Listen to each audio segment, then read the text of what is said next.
Well, of course, what you're really talking about is a derivative market somewhere between 700 trillion and $1.25 quadrillion, and the responsible people that are saying that the market should be that much, and you, ladies and gentlemen, will be on the hook for this because, after all of these companies are just too big to fall. We couldn't let them fall, My goodness, that would be terrible. These people who created this whole problem should be punished for creating the problem. Well, ladies and gentlemen, these corporations, these companies are not too big to fail. They're not too big to fall. They're too big to survive, and we should let them fall and get this over with. But they're not going to. They're going to drag this on. They're going to use this as a vehicle and a justification for creating all sorts of money and credit, which will destroy the value of our currency and eventually, of course, destroy our nation. Just like our State Department destroyed the economy of Zimbabwe, we kept the company and the corrupt government in power over there, Mugabe, until, of course, the money became totally worthless. I think it, of course, foreshadows exactly what they plan here in America. Everything points in that direction. It's going to be frightening as we see this unfold. And the vast majority of the people simply impoverished. Go right ahead, Bob. And this is the beginning. We've only seen two brokerage firms and one insurance company go under. We have 19 insolvent major banks.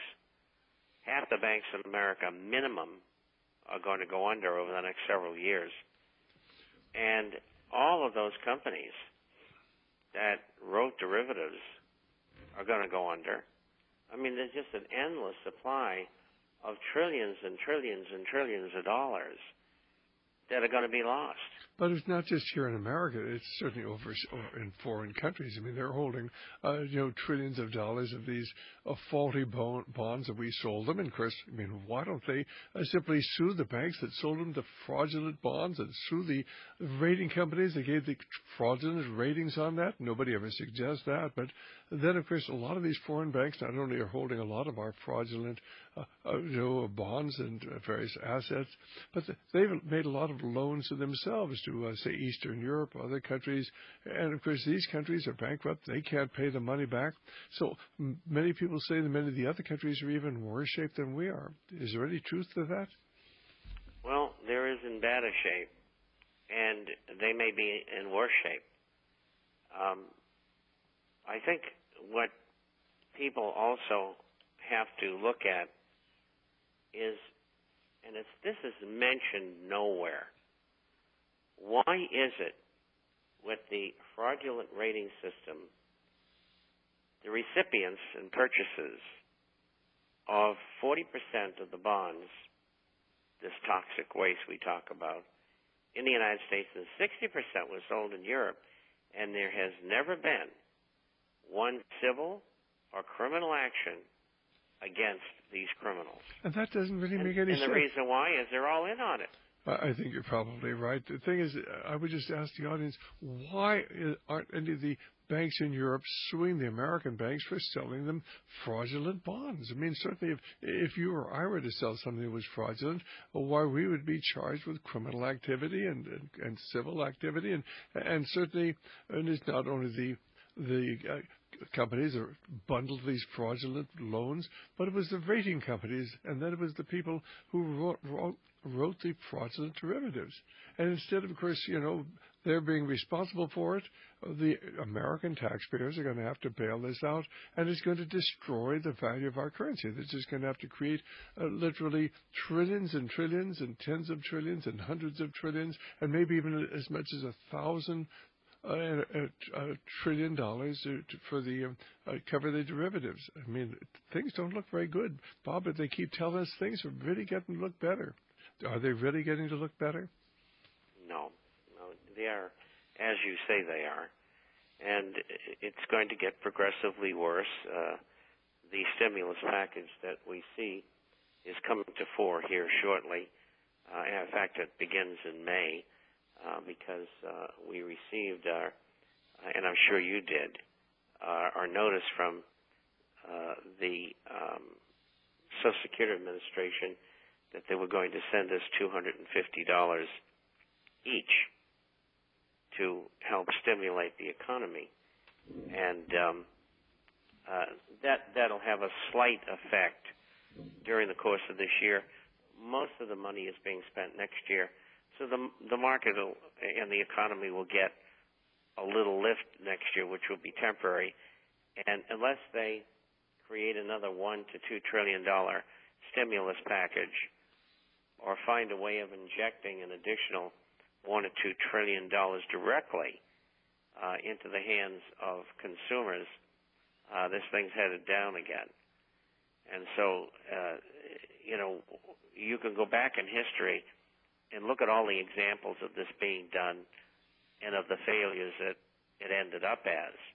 And so they're not going to get away with it. They're going to get exposed, and that's why they're going to have another war or wars in order to distract people, or swine flu epidemics.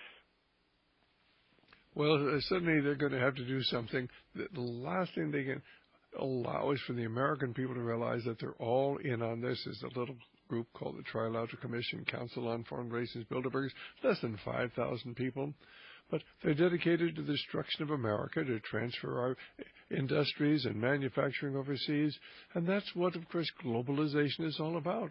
This is why we reward our corporations for sending their manufacturing and their factories and American jobs overseas.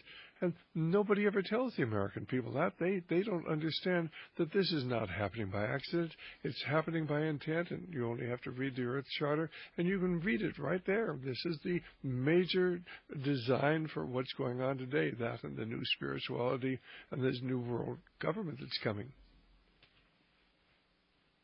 Precisely. So how are we going to convince the people that there's a problem? You know, that everybody keeps looking to our leader. We're told President Obama's popularity is great. You know, the people really think he's doing a great job, and he's got a nice smile, and now he's going to cure health care, but he's going to just drop the cost of health care, coming up with a massive government program and massive increased spending, and got to cut the cost, and then he's going to cure the problem of energy by spending trillions of dollars to never doing what's logical like nuclear energy. No, we're going to come up with green energy and probably double or triple the cost of electricity. As they tell us, well, we're going to make it cheaper. And it's exactly the opposite is what they intend. I don't think the American people realize that they can look at us and smile and say one thing when they really intend to double or triple the cost of electricity. Well, I think a good part of this is ignorance. Half the people in the country, like half the people in every country, they don't get it. They're functionally illiterate. And so, they're kind of left out. They think they're bright, but they're not. And then among the people who do have and do use their smarts, they're swept up in trying to make a living. And so that's why these programs are so important.